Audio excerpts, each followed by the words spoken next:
With the good returners, our senior group has 15 kids coming back, so a lot of leadership and a lot of experience coming back for us, and I think that group's done a good job throughout the off season and throughout the winter and spring, keeping kids accountable and making sure we're working at a high level. One thing through our schedule and getting some extra games in the playoff, I think we try to build a little bit depth throughout the season, so hopefully we won't have too much, but losing Clay is going to be a thing. And we lost a lot of kids from a great senior class last year, where you try to have that next man up mentality for these kids and making sure when it's then time to make the play, they got to step up and do it. Bo comes back, he's a great leader, he's a great competitor.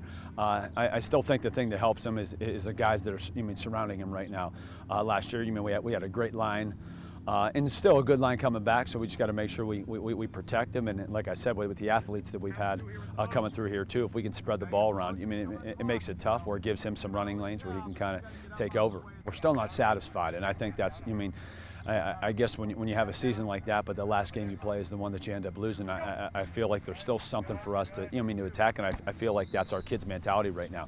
We still have something to prove, to make sure, and that's going to start off with winning game one and moving off and trying to win a league championship, make the playoffs, and then obviously win a state championship. Having game one and bringing South Range, back game one and knowing, the success that they had last year, and they have a lot of kids coming back. I think right now we're going to step into a playoff game week one and see how good, we really are right now.